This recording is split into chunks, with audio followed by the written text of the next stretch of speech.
English నేర్చుకుని అనర్గళంగా మాట్లాడాలనుకుంటున్నారా? అయితే వెంటనే కాల్ చేసి రిజిస్టర్ అవ్వండి. నమస్తే రమ్మగారు. నమస్తే జయ. రమ్మగారు, ఏదైనా మంచి చందమామ కథ చెప్తారా? పూర్వమట ఉజ్జయిని నగరంలో గుంజయుడని ఒక ఏకాకి మనిషి ఒకతను ఉండేవాడు. తను ఏం చేసేవాడంటే అడవికి వెళ్ళి బాగా పచ్చటి గడ్డి కోసుకొచ్చి గుర్రాల వాళ్ళకి అమ్మేవాడు. అమ్మితే రోజు 2.5 అణాల డబ్బులు వచ్చేవాడు. అప్పట్లో అణాలు, అర్ధనాలు, కాణీలు, బేడ, దమ్మిడి అలా ఉండేవి కదా. 2.5 అణాలు ఇచ్చేవాళ్ళు. ఇతను ఏం చేసేవాట, ఒక పాతకాలపు బిందె ఒకటి ఉంటే అతని దగ్గర దానికి ఒక గుడ్డ కట్టి దానికి ఒక చిన్న కంత పెట్టి ఒక అర్ధన అందులో వేసేవాడు, దాచేవాడు అనమాట. ఈ 2 అణాలతో వాడి తిండి తిప్పలు సరిపోయేవి. ఒక పాతకాలపు పూరి గుడిసె ఒకటి ఉండేది. అలాగా ప్రతిరోజు 2.5 వచ్చేది. పని చేసాడంటే 2.5 అర్ధనా వేయటం, 2 అణాలతోటి తిండి తిప్పలు చూసుకునేవాడు. పెద్దవాడు అయిపోయాడు అతను. ఒకసారి అతనికి తెలిసింది, తను ఏ బిందె అయితే పెట్టాడో ఆ బిందె నిండా ఉన్నాయి అర్ధనాలు. చూస్తే ఫుల్గా వచ్చేసింది. ఆశ్చర్యపడి, ఏమిటి ఇన్ని డబ్బులు ఉన్నాయి నా దగ్గర? అప్పుడప్పుడు మనం వేసిన ముంతలు నిండిపోతూ ఉంటాయి అదే కదా కదా, డబ్బాలు నిండిపోతూ ఉంటాయి. ఏం చేయాలి ఈ డబ్బుని? నా తర్వాత ఎవ్వరు లేరు, నాకు పెళ్ళామా, పిల్లల, ఇల్లా, వాకిలా, జలాల, పిల్ల జల ఎవరు లేరు. ఈ డబ్బంతా ఏం చేయాలి అని ఆలోచించాడు. యాక్చువల్గా అట్లాంటివి 2-3 బిందెలైనాయి, పాత కుండలు. ఆలోచిస్తూ పడుకున్నట్ట ఒకనాటి రాత్రి. పడుకుంటే తెల్లవారుజామున తనకి చక్కటి పిల్ల ఒకటి కల్లో కనపడే స్పష్టంగా. ఒక అందమైన అమ్మాయి, ఒక 16-17 సంవత్సరాల పిల్ల. ఏదో రాకుమార్ తల్లినే కనపడింది. అన్నాడు పొద్దున అతనికి అనిపించింది, ఆహాహా, ఏనాడు స్త్రీలు కల్లోకి వచ్చి ఎరగనే నేను, ఇలాంటి కాలం ఎందుకు వచ్చింది అని ఆలోచించి ఏం చేశాడట, మొత్తం తన దగ్గర ఉన్న డబ్బులన్నీ అర్ధనాలు ఒక పెద్ద గోను సంచిలో పోసుకుని ఆ సంచి భుజాన్ని వేసుకుని ఒక నగల వర్తకుడి దగ్గరికి వెళ్ళాడు. మొత్తం ఆ సంచి ఆయన దగ్గర బోలిచ్చాడు. ఇంత మేర అయింది అది, ఇంత పెద్ద కుప్ప అయింది. అయ్యా, జీవితకాలం అంతా సంపాదించిన డబ్బులండి, వీటిని లెక్కింపించి ఏదైనా ఒక నగో నాణ్యమో ఇప్పించండి నాకు. సరేనన్నాడు వర్తకుడు. ఆ కాలంలో చిచ్చి పొమ్మంటాలు అలాంటివి లేవమ్మా, అందరు మనుషులు మంచివాళ్ళు. ఆయన 4 గుమాస్తాలను పెట్టి వీటిని లెక్క పెట్టండి అంటే అన్నీ అర్ధనాలేగా, లెక్కపెట్టి మొత్తానికి ఇంత అమౌంట్ అని తేల్చారు. ఓ రోజంతా లెక్కెట్టి ఆయన ఏమన్నాడు, ఆ సాయంత్రానికి ఆ వర్తకుడు కొన్ని రత్నహారాలు, కొన్ని కంకణాలు, రత్నాలు పొదిగినవి తీసుకొచ్చి పెట్టాడు.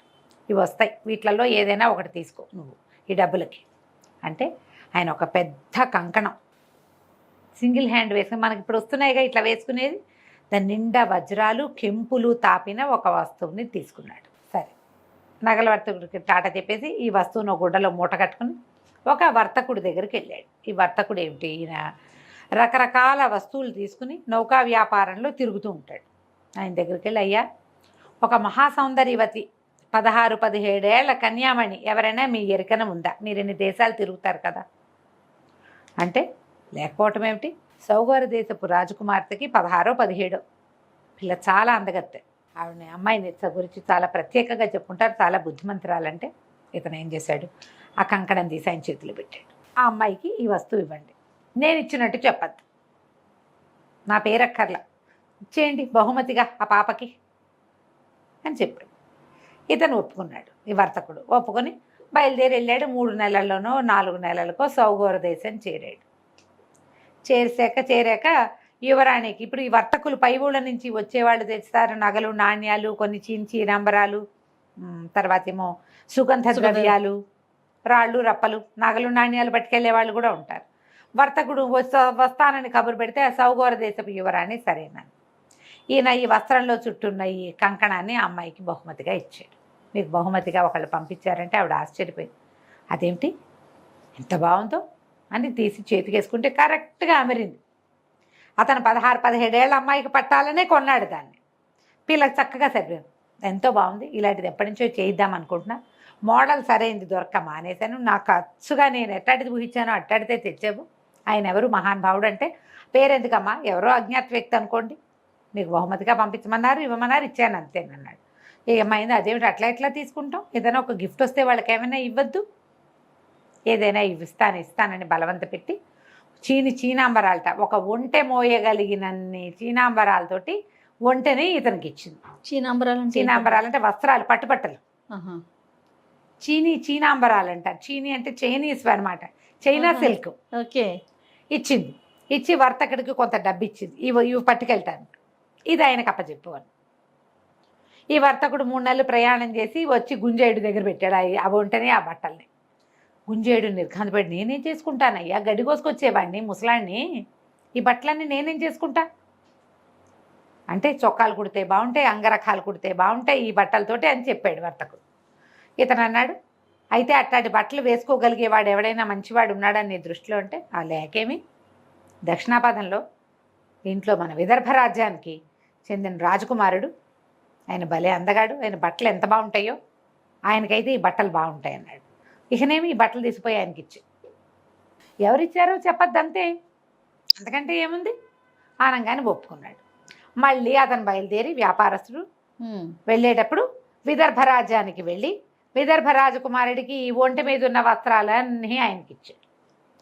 ఆయన వస్త్రాలన్నీ చూసుకుని ఆశ్చర్యపోయి, అబ్బో ఎప్పటి నుంచో ఇవి తెప్పించాలని చూస్తున్నాము, నువ్వు భలే తెచ్చావు, ఎవరు పంపారు అంటే ఎవరోనండి, వాళ్ళు పేదగా పేరు చెప్పడానికి ఇష్టపడలేదు, తీసుకోండి పర్వాలేదా. ఆయన అట్లా ఎట్లా తీసుకుంటాము, ఎవరివైనా వస్తువులు అలా బాగోదు, మరి చూద్దాం అని ఓ పూట చూసి టైలర్లను పిలిచి ఆ బట్టలు కుట్టించి ఎంతో బాగున్నాయని ఈ వ్యాపారస్తుడికి 12 ఉత్తమ జాతి అశ్వాలను ఇచ్చాడు, ఆయనకి అప్పచెప్పాను. ఆ గుర్రాలని ఎక్కించుకుని పడవ మీద వ్యాపారస్తుడు మళ్ళీ ఉజ్జయినికి వచ్చాడు. గుంజేయుడి ముందు పెట్టాడు. నేనేం చేసుకుంటానయ్యా గుర్రాలు అన్నాడు. గుర్రాలకి గడ్డి కోసుకొచ్చేవాడిని నేను, ఇన్ని గుర్రాలు నేనేం చేసుకుంటా. సరే ఓ పని చేయి, ఉత్తమ జాతి అశ్వాలు మళ్ళీ అవి మామూలు కాదు, 2 గుర్రాలు నువ్వు ఉంచుకుని 10 గుర్రాలని సౌగోర దేశపు యువరానికి ఇవ్వు. మళ్ళీ గుర్రాలు మోసుకుపోయాడు వ్యాపారస్తుడు. మళ్ళా వచ్చినాయి, ఆవిడకి కంకణం వచ్చి ఇప్పుడు 10 బ్రహ్మాండమైన గుర్రాలు వచ్చినాయి. గుర్రాలు చూసేసరికి ఆశ్చర్యపోయింది, వాళ్ళకు తక్కువ, సౌగోర దేశంలో గుర్రాలు తక్కువ, చాలా కాస్ట్లీ, వాళ్ళు కొనుక్కుంటారు. సూపర్ గుర్రాలు ఇవి, విదర్భ రాజ్యం నుంచి వచ్చిన గుర్రాలంటే మామూలు కాదు. ఆవిడ ఆశ్చర్యపోయింది, ఇదేమిటి నాకు అంతఃపురానికి రక్షణగా పంపించారు ఎవరో. ఆవిడ చాలా సంతోషించి ఏం చేసింది, మళ్ళీ ఏవో ఒంటెల మీద అవి మోయగలిగినంత వెండి ఓ 10 ఒంటెల్ని ఇచ్చింది. అక్కడ సౌగోరంలో ఒంటెలు ఉంటాయి, వెండి ఎంత వెండో మొత్తం అంతా మళ్ళీ పడవెక్కింది. మళ్ళీ గుంజేయుడి దగ్గరకు వచ్చినాయి అవి. మనకెందుకు అనేసరికల్లా వ్యాపారస్తుడు అన్నాడు, ఆవిడ నాకు దారి ఖర్చులకి డబ్బిచ్చిందయ్యా యువరాణి, నువ్వేమో చెప్పద్దంటావు, ఇప్పుడు ఏం చేయమన్నావు అనేసరికల్లా చేయటానికి ఏముంది, ఆల్రెడీ చేసావు కదా, విదర్భ రాజకుమారుడికి పంపే, వీటిని 2 ఉంచుకో నువ్వు అంటే 2 ఒంటెలు, వాటి మీద ఉన్న వెండి వ్యాపారస్తులు తన దారి బత్తానికి ఉంచుకుని మిగిలిన 14 16 ఒంటెలు, ఆవిడ 20 ఒంటెలు ఇచ్చింది, 20 కాదు 60 ఒంటెలు ఇచ్చింది, ఈయన 2 ఒంటెలు ఉంచుకుని 58 ఒంటెలు తీసుకుపోయి విదర్భ రాజ్యంలో అప్పచెప్పాడు. ఆయన ఆశ్చర్యపోయాడు, యువరాజు ఇంత ఖరీదైన బహుమత, మనకు అసలు ఒంట్లు అక్కడొకటి కనపడతాయి, నెలకోసారి చూస్తే ఒకసారి ఒంటెని చూస్తే గొప్పే, ఇన్ని ఒంటెలా, ఇంత పెద్ద బహుమత, ఆయన చాలా ఆశ్చర్యపోయాడు. ఈసారి ఏం చేశాడంటే ఇంత బహుమతి తీసుకుని, వీళ్ళు ఏమనుకుంటున్నారు, అంతకుముందు రాజకుమార్తె తండ్రికి చెప్పింది, ఇలా ఒక బహుమతి పంపించారు, మళ్ళీ ఇవి వచ్చినాయి, ఇప్పుడు ఏం చేయాలో తెలియటం లేదు అంటే రాజుగారు ఏమన్నాడు, వదిలించుకోవాలి ఈ బహుమతులు ఇచ్చేవాళ్ళని, లేకపోతే వాళ్ళు ఒకటిస్తే మనం 4 ఇవ్వాలి, అందుకని ఆయన ఆ మాట చెప్పాడు. ఈ విదర్భ రాజకుమారుడికి అర్థం కాదు, ఇంత ఖరీదైన బహుమతులు వస్తున్నాయి, ఇంకా గ్రాండ్గా ఇచ్చేసి ఈ బహుమతుల పరంపర ఆపుదామనుకున్నాడు ఆయన.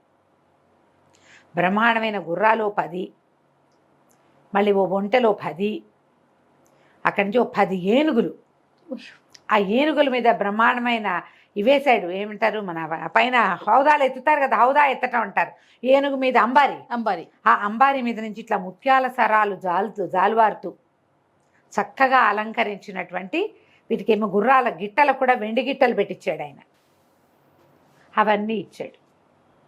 మొత్తం పైగా ఈ పంపించిన వాటన్నిటికీ పైన చీనాంబరాలు కప్పారు, అలంకారాలు, మెళ్ళో ఆభరణాలు వాటికి.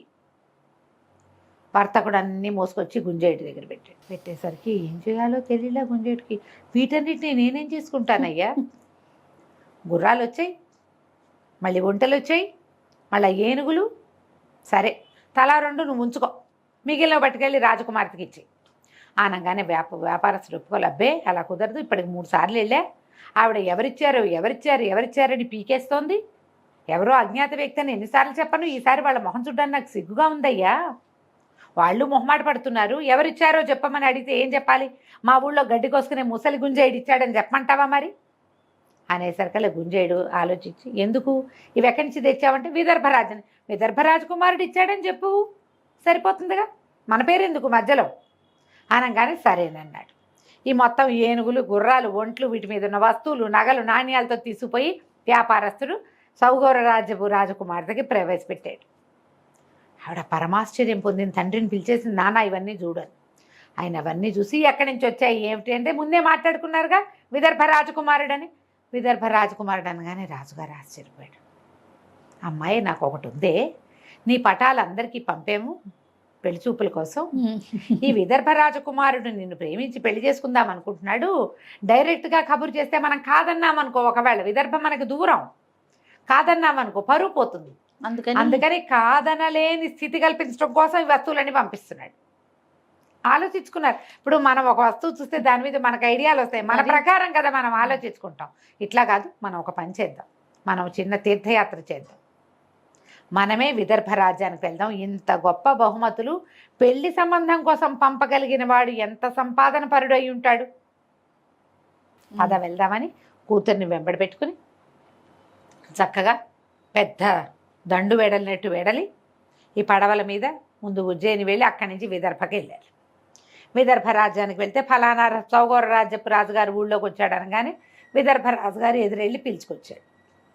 పిలుచుకొస్తే ఆయన ఏమన్నాడు, మీ అబ్బాయి చాలా ప్రేమతోటి పెళ్లి సంబంధం కోసం ఇన్ని వస్తువులు పంపాడండి, మాకేం అభ్యంతరం లేదు, మా అమ్మాయిని కూడా తీసుకొచ్చారు, మీరు సరే అనుకుంటే పిల్లని చూసి పెళ్లి చేసుకోండి అన్నాడు. ఈ విదర్భరాజు గారికి తుది మొదలు అర్థం కాలే, ఏమిటి జరుగుతోంది ఇక్కడ. ఆ పిల్ల చిన్నపిల్ల కాబట్టి రాజకుమార్తె తండ్రికి చెప్పింది, రాకుమారుడు తన ప్రకారం తను చేసేసుకుంటాడు, మగపిల్లాడు కొంచెం స్వతంత్రిస్తాడు కదా. ఆయన ఆశ్చర్యపోయాడు, ఏమిటి మా రాజ్యం నుంచి మీకు బహుమతులు వచ్చాయా, మాకు వాసనైనా రాలేదు, మీ పిల్ల ఫోటోయే చూడలేదు మేమన్నారు. అన్నాక ఉండండి చూద్దామని కుమారుడిని పిలిచి ఈయన సౌగౌర రాజ్యపు రాజుగారు, ఈ అమ్మాయి వారి అమ్మాయి అనగానే ఆ అమ్మాయిని చూసేసరికి ఫ్లాట్ అయిపోయాడు రాజకుమారుడు. ఆ పిల్ల చాలా అందగత్తె, మరి గుంజేయుడు చూశాడు కల్లో అందగత్తె అయిన రాజకుమార్తెని. ఆ అమ్మాయిని చూసేసరికి కొంచెం మెత్తబడిపోయాడు. ఏమిటి నువ్వు ఏవో బహుమతులు పంపావుట, మరి వీళ్ళు ఆ బహుమతులు చూసుకునే పెళ్లి సంబంధం కోసం వచ్చారా నాయన అని తండ్రి చెప్పంగానే, బహుమతులు ముందు నాకు వచ్చాయి అని చెప్పలేకపోయాడు ఆయన. అవునని చేసుకుంటాను పెళ్ళి, నాకేం అభ్యంతరం లేదన్నాడు. అయిందా, సౌగౌర రాజ్యపు రాజకుమార్తెకి విదర్భ రాజకుమారుడికి ధూమ్ధామ్గా పెళ్ళైపోయింది. నువ్వు అవి పంపావు, నేను ఇవి పంపాను, నేను ఇవి పంపించాక నువ్వు అవి పంపావు అని ఇద్దరు మాట్లాడుకున్నారు. చివరికి వాళ్ళకి తెలిసిందేమిటి, ఈ సిల్సిలా తాము మొదలుపెట్టింది కాదు, మొదట ఎవరో మొదలుపెట్టారు. ఆ మొదలుపెట్టిన వాడెవరో ఆవిడికి తెలీదు, ఈయనకి తెలీదు. వీళ్ళిద్దరి పెళ్లికి రాయబారిగా మధ్యలో పనిచేసిన ముసలి గుంజేయుడు మాత్రం గడ్డి కోసుకుంటూ ఇప్పటికీ అర్ధనాలు పోగేసుకుంటూనే ఉన్నాడు. ఆ వ్యాపారస్తులు ఎప్పుడూ మళ్ళీ వీళ్ళని కలవల, ఏమీ లేవు వాళ్ళ దగ్గరికి వెళ్ళేందుకు. వ్యాపారస్తులు ఎవరు, వీళ్ళకి ఆ ఊరికి రోజు వస్తూనే ఉంటారు వ్యాపారులు, వీళ్ళకి ఏం తెలుసు. వాళ్ళిద్దరూ పెళ్లి చేసుకున్నారు. వాళ్ళిద్దరి రాజ్యాల మధ్య పడవలు అవి తిరుగుతుండే. తర్వాత ఎప్పుడో చాలా కాలం తర్వాత వాళ్ళు తెలుసుకుని ఉండొచ్చు. కానీ గుంజేయుడికి మాత్రం తన వల్ల ఇలా వివాహం జరిగిందని ఎప్పటికీ తెలిసే అవకాశం లేదు. అలాగే జరుగుతాయి పెళ్ళిళ్ళు, ఎవరో ఒక కారణం అవుతారు, అలా అవుతుంది కథ కంచికి మనం ఇంటికి.